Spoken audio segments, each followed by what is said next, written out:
ఎలాంటి ఫ్రెండ్ ని ఎంచుకుంటావు నీ లైఫ్ లో, నీ కెరీర్ లో? మనం కాలేజ్ అవ్వచ్చు, స్కూల్ అవ్వచ్చు, లైఫ్ ఇనిషియేట్ చేసిన తర్వాత ఫ్యామిలీ ఫ్రెండ్స్ అవ్వచ్చు, ఆఫీస్ కొలీగ్స్, కోవర్కర్స్, ఎక్కడ చూసినా సరే మరి ఫ్రెండ్ అనే పర్సన్ నీకు అవసరం అయితే ఎలాంటి ఫ్రెండ్ ని ఎంచుకుంటావు? అంటే I mean to say that one side ఫ్రెండా, టూ సైడ్ ఫ్రెండా? Yes, one way communication, two way communication లాగా అన్నమాట ఇది. సో ఇక్కడ ఎంచుకునేటప్పుడు మరి ఎంతసేపు నీ యొక్క హెల్ప్ తీసుకుని, నీ యొక్క సహాయం పొంది, ఇది వన్ వే. మరి నీకు హెల్ప్ చేయకుండా ఏదన్నా నువ్వు అవసరం అని గానీ, సహాయం గానీ, సంథింగ్ ఏదైతే మీ టాస్క్ దాంట్లో నాకేదో బిజీగా ఉన్నానని, నేనేదో పనిలో ఉన్నానని, ఏదో ఒక రీజన్ నీకు చెప్తున్నాడు గానీ నీకు అటాచ్ అవ్వట్లేదు, నీ లైఫ్ లో ఇలాంటివి జరిగినాయా ఆలోచించుకో. దాన్ని వన్ వే ఫ్రెండ్షిప్ అంట. సో టూ వే, ఎప్పుడు అవసరమైతే అప్పుడు నువ్వు ఎలా మీ ఫ్రెండ్స్ కి సహాయం చేశావో అదే విధంగా నీకు కూడా సపోర్ట్ గా ఉంటూ నీకు హెల్ప్ అవుతున్నారా వాళ్ళు, టూ వే. సో ఇది మరి డబ్బులు ఖర్చు పెట్టే చోట గానీ, మూవీస్ కి వెళ్తాం గానీ,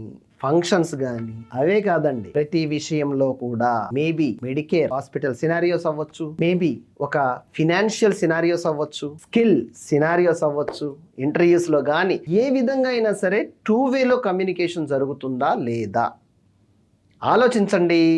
మీరు ఎలాంటి ఫ్రెండ్స్ తో మీ ఫ్రెండ్షిప్ స్ట్రాంగ్ గా ఉందో కమెంట్ చేయండి, మనం కూడా చూద్దాం. వ్యూవర్స్ కూడా let them see how the opinions are. Video నచ్చినట్టయితే లైక్ చేసి కమెంట్ చేయండి. మళ్ళొక వీడియోలో మళ్ళీ కలుద్దాం.